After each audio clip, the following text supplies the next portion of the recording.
Hello everyone, welcome to the show. We'll begin with a developing story in Niger State, where we're following closely development with government receiving 100 children released yesterday by their abductors, bringing an end to more than 2 harrowing weeks in captivity.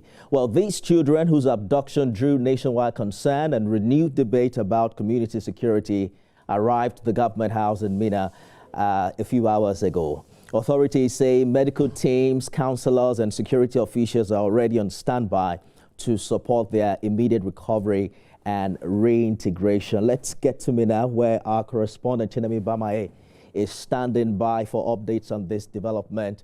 Chenemi, walk us through what's happening right now. Like you can see behind me, we have pressmen from literally all over the country, here just to witness the arrival of these children, and you could see that we have state officials present here too. Shortly before now, the governor just received the children, and they've been escorted out of the premises so that they could get some medical attention as well, and the process of reintegrating them into the community has begun, and also reuniting them with their families. So far, only 100 has been released, and we had over 316 people abducted, including their teachers. There was no teacher among them, so right now there are over 150 that are still in captivity. They were escorted into the government house today, with armored vehicles and heavy security, protecting them.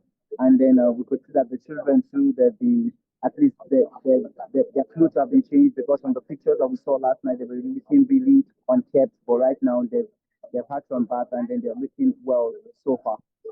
It's breaking. Help us understand the figures you quoted. How many were abducted? How many can we account for? And how is the Catholic Church also reacting? Okay, I said 315, including 12 teachers, were abducted, and right now 100 has been released, remaining about 151 that are still in captivity. Right now, the Catholic Church says they are grateful and thankful to the government for their efforts, while they look forward to the release of the other children that are still in captivity. We couldn't find their parents here.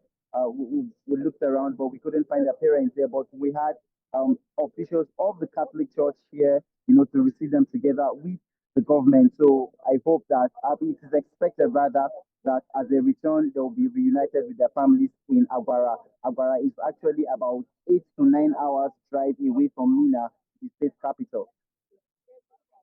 100 school children government has secured the release of 100 school children. What more do you know about what exactly happened and how they secured this release?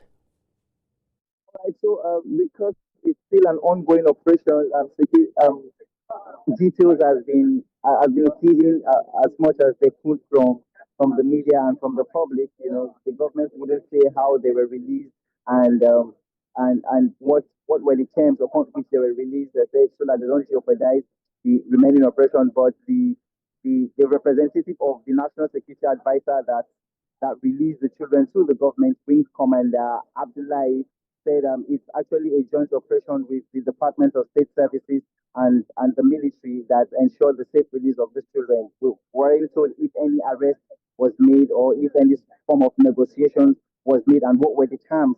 We hope that probably in the coming days, when the other children are released, we can get some more details. What's the current situation with the schools in that part of Niger? Are the schools currently open? No.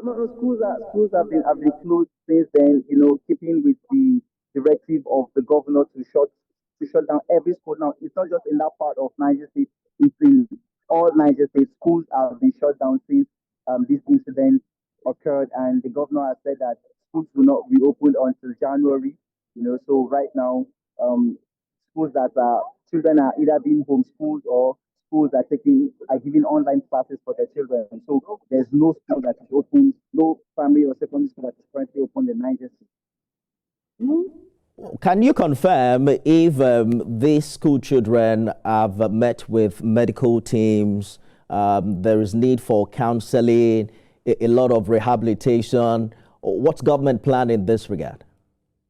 Definitely, there is a huge need for rehabilitation, to help the children deal with trauma, being in captivity for over 2 weeks. Will definitely cause some form of psychological, will have some form of psychological impact on the children. But the government said that they have medical teams right now. They just drove out of this compound to where they will be attended to. We saw some medical teams on ground, and they are with the children right now. But for psychological for psychological work and all of that, I don't know if there are counselors around to attend to them. But I'm sure it's not perfect. It's not something that the governor wouldn't do immediately. Chanami Bamae live for us in Mina with the updates with government now receiving the 100 schoolgirls and school children. Thank you so much for talking to us on Beyond the Headlines.